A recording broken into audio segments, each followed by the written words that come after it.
Pharmaceutical benefit scheme is a source of pride for Australians.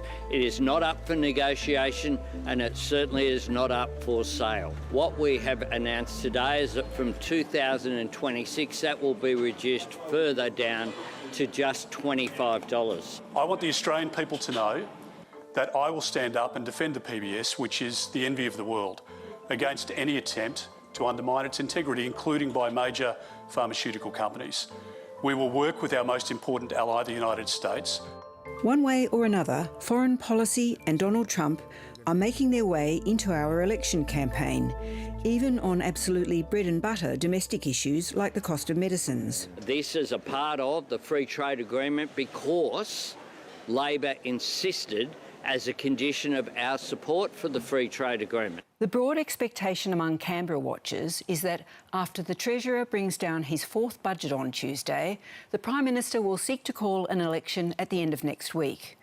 1 week before that happens, the political week has been dominated by the increasing internal and external pressure on opposition leader Peter Dutton over his relative lack of clear policy proposals and the confusion that exists over the ones he and his colleagues do discuss.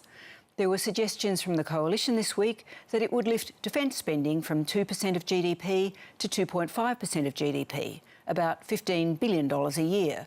But the message is not exactly consistent. On a separate issue, Angus Taylor, the Financial Review is reporting that the opposition is weighing up lifting defence spending to at least 2.5% of GDP as early as 2029. Is this a serious consideration at the moment?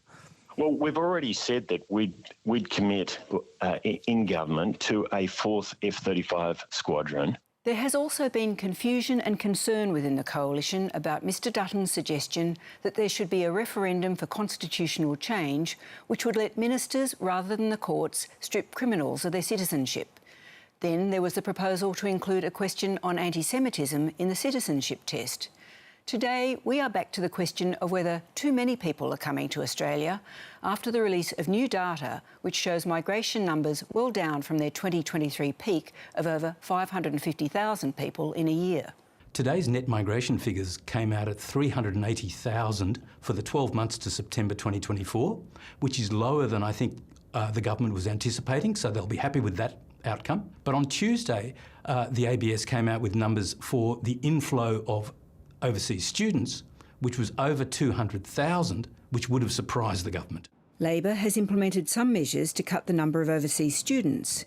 In Peter Dutton's case, he was today speaking again of cutting the permanent migration intake. Our plan is to reduce the permanent migration program down from where it is at the moment to 140,000 in year 1 and 2, and then we bring it back up in year 3 and 4. Current permanent migration is running at 208,000.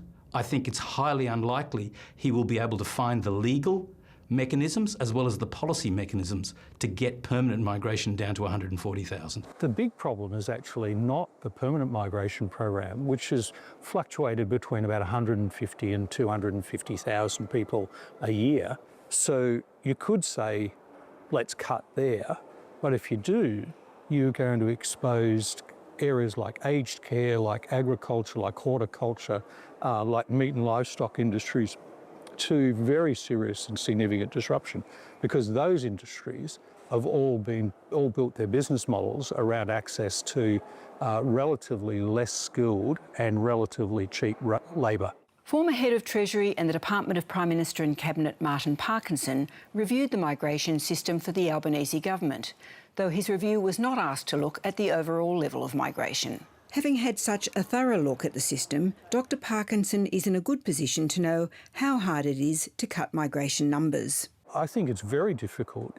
You can cut if you want, but the consequences of that are really going to be quite significant.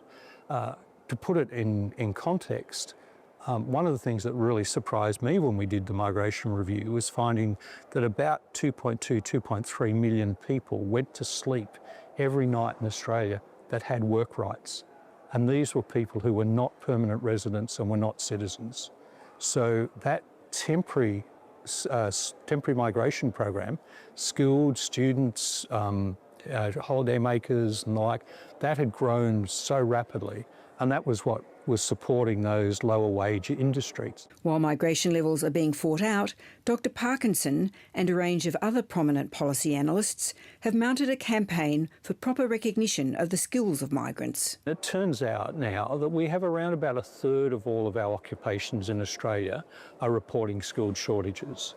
At the same time, we're seeing, if you just take the permanent migration program, around about a bit under half, about 44% of people who've come in under that program are not working at the skill levels for which they were qualified for. So we end up with around 2/3 of that 620,000 people who came into the schools program who aren't working at the skill level that we brought them in for, which was an incredible waste of capability.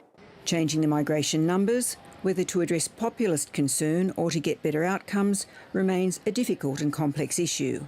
Not the best material to be discussing during an election campaign.